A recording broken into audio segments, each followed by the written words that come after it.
سرکار دو عالم رحمت للعالمین حضرت محمد صلی اللہ علیہ وآلہ وسلم کی اس جہاں میں آمد کا دن قریب آتے ساتھ ہی لگتا یوں ہے کہ اللہ تعالیٰ کو اس امت پر رحم آ چکا ہے، اس امت پر اللہ کی رحمتوں کا نزول شروع ہو چکا ہے۔ 12 ربیع الاول کی آمد قریب ہے اور اس کے ساتھ ہی مسلمانان عالم کو جو خوشخبری ملی ہے وہ سب سے بڑی چیز یہ ہے کہ ان کے لیے روضہ رسول صلی اللہ علیہ وآلہ وسلم کی زیارت اور وہاں پر حاضری کی اجازت دے دی گئی ہے۔ بلا شبہ مکہ المکرمہ میں خانہ کعبہ کے بعد مدینہ منورہ میں روضہ رسول صلی اللہ علیہ وآلہ وسلم ایک ایسی جگہ ہے کہ جہاں پر حاضری کی سعادت اور خواہش ہر سچے مسلمان کے دل میں پلتی ہے۔ یہی وجہ ہے کہ جب کرونا وائرس کے پھیلنے کا خدشہ کم ہونے کے باعث خادم حرمین شریفین کی جانب سے لوگوں کو یہ اجازت دے دی گئی کہ وہ مسجد نبوی صلی اللہ علیہ وآلہ وسلم میں کرونا SOPs کا خیال کرتے ہوئے باجماعت نماز میں شامل ہو سکتے ہیں اور اس کے ساتھ ساتھ روضہ رسول صلی اللہ علیہ وآلہ وسلم پر حاضری دے کر اپنا درود و سلام پیش کر سکتے ہیں۔ تو پہلے روز ہی سے عشاق کا ایک جم غفیر وہاں پر امڑ آیا۔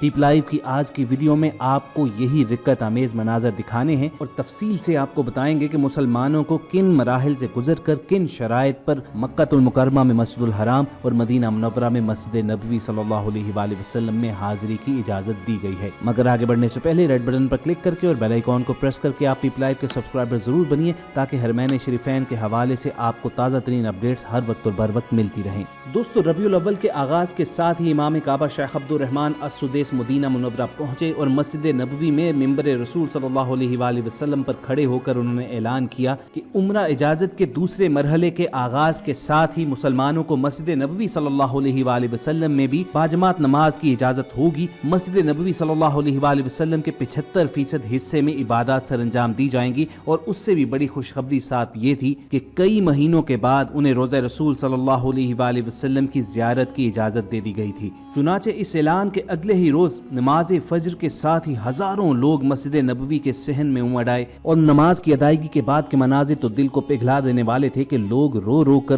روضہ رسول صلی اللہ علیہ وآلہ وسلم کے سامنے اپنی مناجات پیش کرتے رہے، گویا وہی منظر تھا کہ جسے شاعر نے ان الفاظ میں کھینچا تھا: اے خاصائے خاصان رسول وقت دعا ہے، امت پہ تیری آ کے عجب وقت پڑا ہے۔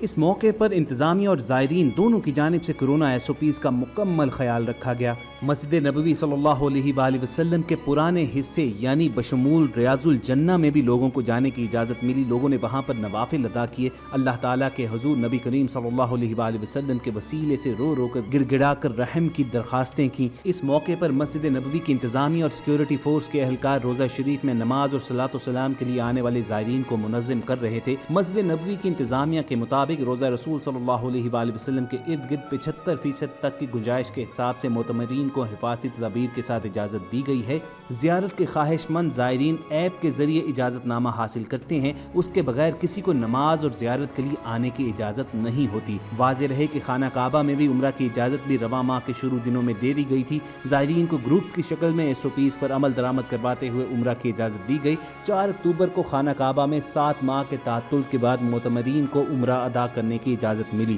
عمرے کا دوسرا مرحلہ بھی شروع ہو گیا جس میں معتمرین کی تعداد بڑھا کر 40,000 کر دی گئی۔ مجموعی طور پر 18 اکتوبر سے شروع ہونے والے دوسرے مرحلے میں 2.5 لاکھ کے قریب افراد عمرے کی سعادت حاصل کریں گے۔ مسجد الحرام اور مسجد نبوی میں آنے والے تمام زائرین کو اعتمرنا نامی ایپ کے ذریعے رجسٹریشن کروانی پڑتی ہے، پھر اس کے بعد انہیں ایک ٹائم سلاٹ اور ایک ڈے الاٹ کر دیا جاتا ہے اور تمام زائرین محض الاٹ کردہ ڈے اور ٹائم کے مطابق ہی حاضری دے سکتے ہیں۔ اعتمرنا ایپ کے ذریعے عمرہ اجازت نامہ کے اجراء کے بعد وزارت حج و عمرہ نے 4 نئے اجازت ناموں کا اضافہ کیا ہے۔ اعتمرنا ایپ میں جن 4 نئے اجازت ناموں کا اجراء کیا گیا ہے ان میں مسجد الحرام میں مردوں کے لیے باجماعت نماز کا اجازت نامہ، مسجد الحرام میں خواتین کے لیے نماز کا اجازت نامہ، مسجد نبوی صلی اللہ علیہ وآلہ وسلم میں مردوں کے لیے روزہ اطہر میں نماز کا اجازت نامہ اور مسجد نبوی میں خواتین کے لیے نماز کا اجازت نامہ شامل ہے۔ وزارت کی جانب سے یہ بتایا گیا کہ مسجد نبوی میں روزہ اطہر کے قریب نماز کے اجازت نامہ جاری کرنے میں اس بات کا خیال رکھا جائے گا کہ روزہ میں گنجائش سے 75% سے زیادہ افراد ایک وقت میں موجود نہ ہوں۔ اعتمرنا ایپ کے ذریعے عمرہ اجازت ناموں کا دوسرا مرحلہ بھی شروع ہو چکا ہے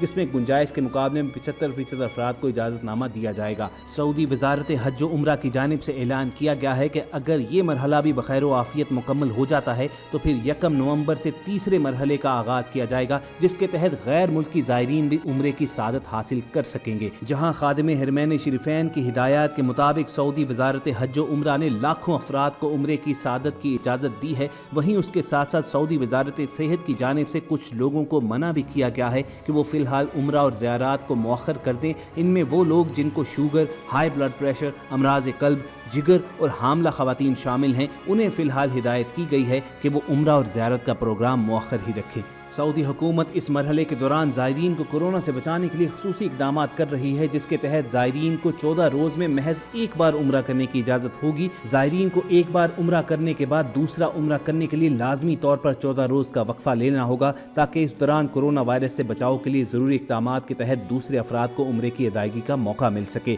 سعودی وزیر منصوبہ بندی کا کہنا تھا کہ زائرین کی صحت کو سامنے رکھتے ہوئے حکومت ایسے دستیاب مقامات کا جائزہ لے رہی ہے جنہیں زائرین عمرہ کی ادائیگی کے لیے استعمال کر سکیں۔ عمرے کے لیے 35,000 درخواستوں کی رجسٹریشن کر لی گئی ہے، جس کے بعد اگلے مرحلے سے زائرین عمرہ کی ادائیگی شروع کر دیں گے۔ پہلے مرحلے میں زائرین 6 مختلف اوقات میں عمرہ ادا کر چکے ہیں اور ہر زائر کو اس کے لیے 3 گھنٹے کا وقت دیا جاتا تھا۔ مغرب سے لے کر عشاء تک زائرین کو عمرے کرنے کی اجازت نہیں تھی۔ ان اوقات میں صفائی اور سپرے کیا جاتا تھا، جس کے بعد درمیانی شب سے دوبارہ عمرے کی ادائیگی کی اجازت ہو جاتی تھی۔ لیکن اس دوسرے مرحلے کے دوران جہاں 2.5 لاکھ افراد عمرے کی سعادت حاصل کریں گے، وہیں کوشش یہ کی جا رہی ہے کہ 1 نومبر سے دونوں مقامات مقدسہ کو 24 گھنٹوں کے لیے کھول دیا جائے۔ تو خواتین حضرات، اللہ تعالیٰ کی رحمت جس طرح امت کے شامل حال ہے، تو ہم پر بھی یہ لازم ہے کہ جن خوش نصیب لوگوں کو وہاں پر حاضری کی سعادت حاصل ہو رہی ہے، وہ کم از کم کورونا SOPs کا ضرور خیال کریں، تمام حفاظتی اقدامات اٹھائیں، تاکہ کہیں ایسا نہ ہو جائے کہ محض ایک شخص کی غلطی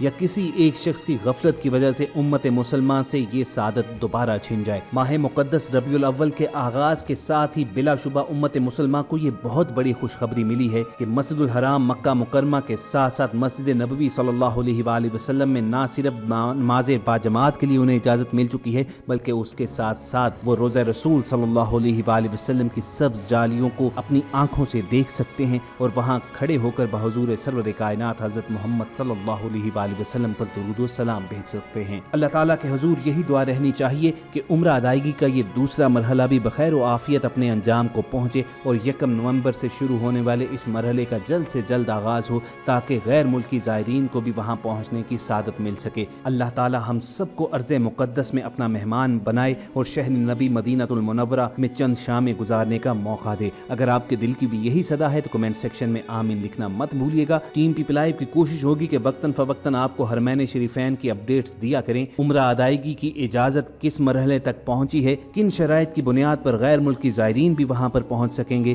اور کوشش ہوگی کہ کمپلیٹ پروسیجر بھی آنے والی چند ویڈیوز میں آپ تک پہنچا دیا جائے۔ اگر آپ یہ ویڈیوز حاصل کرنا چاہتے ہیں تو ریڈ بٹن پر کلک کر کے اور بیل آئیکن کو پریس کر کے پیپل لائیو کے سبسکرائبر ضرور بنیے۔ بہت جلد آپ سے دوبارہ ملاقات ہوگی۔ اپنا اور ارد گرد کے لوگوں کا خیال رکھیے۔ اللہ حافظ۔